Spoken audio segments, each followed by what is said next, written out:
The Nigerian government has suspended duties, tariffs and taxes on essential food items imported through land and sea borders for 150 days. This announcement was made by the Minister of Agriculture and Food Security, Abubakar Kyari, at a press briefing in Abuja on Monday. The duty-free import window includes maize, wheat, husked brown rice and cowpeas as part of the Presidential Accelerated Stabilization and Advancement Plan to achieve food security and economic stability. Kyari emphasized government's commitment to addressing the food inflation crisis and ensuring no citizens goes hungry. The government also will import 250,000 metric tons each of wheat and maize to support small-scale processors.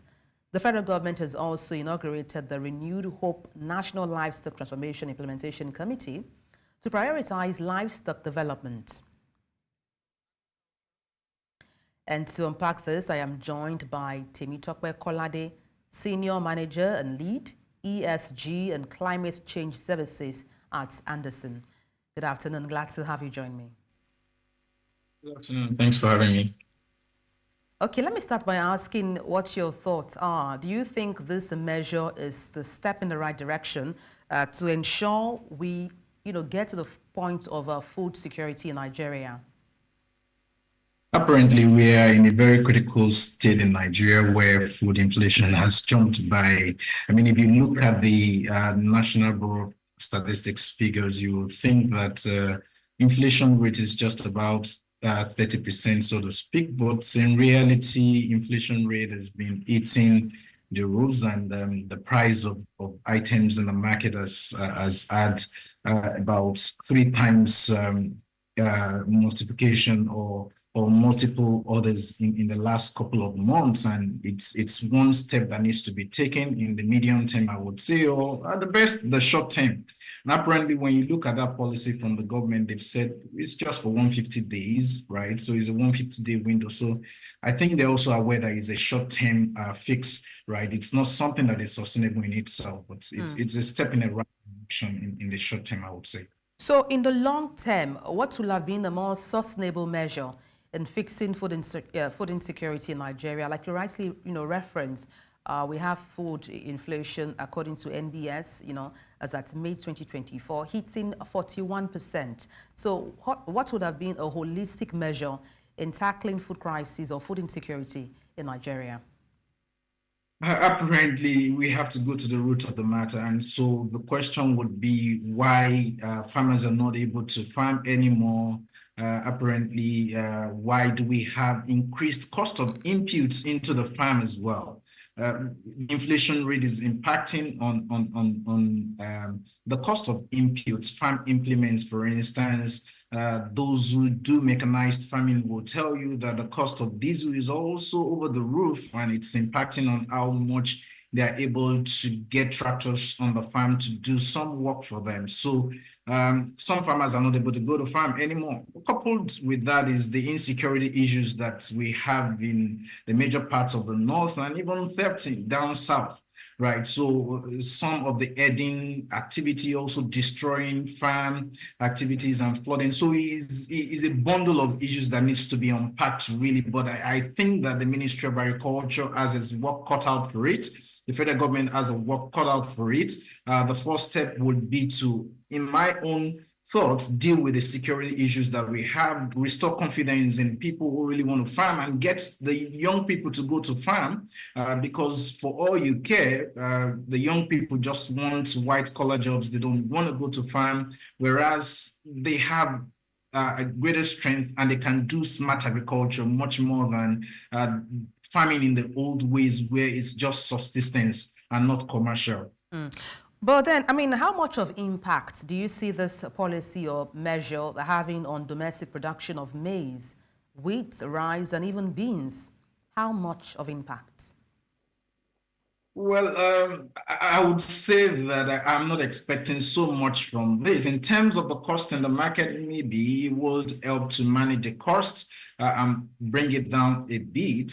But we also want to imagine how it will impact on farmers, local farmers, for instance. If you have your products in the market, there has to be some sort of equilibrium. If you're getting imports and then you're also producing locally, which is why some people are also concerned about the recent debates around GMOs, where you're able to get more products, you're able to get more yield from your market. So the concern would really be, if you continue to farm the old way, how much of the yield would you have, and would you be as profitable as someone who would maybe get it from a place where they're able to get greater yield, and then it's the cost per unit becomes smaller and more dealable for them. So yes, there would be impacts here and there, but I don't see the impacts being so drastic in at least in the short term.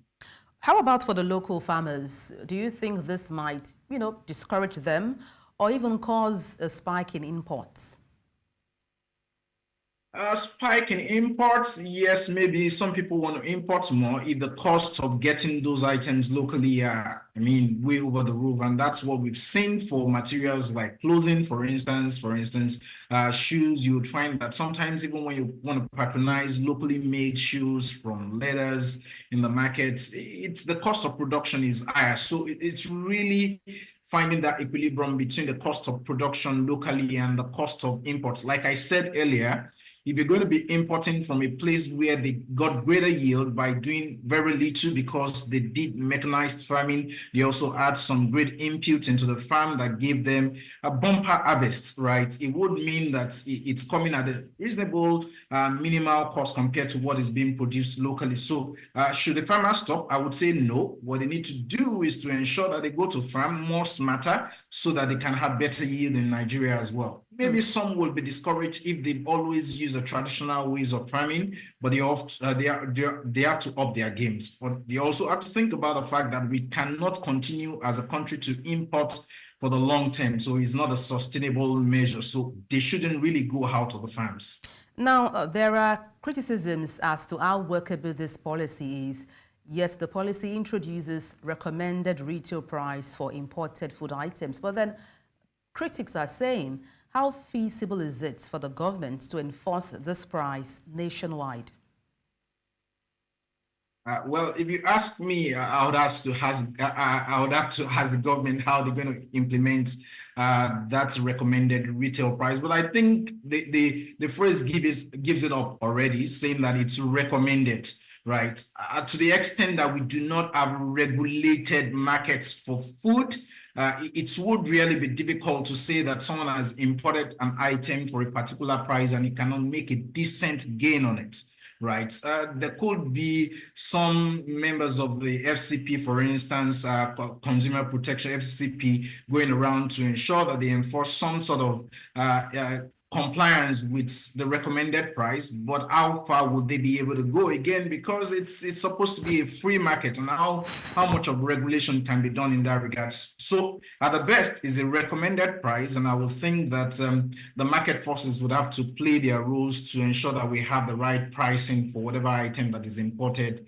Other than the 250,000 metric tons that will be imported by the government itself, that it could have direct control over the price that it gets to the consumers, I will think that at the best is a recommendation from the government to other marketers, private people.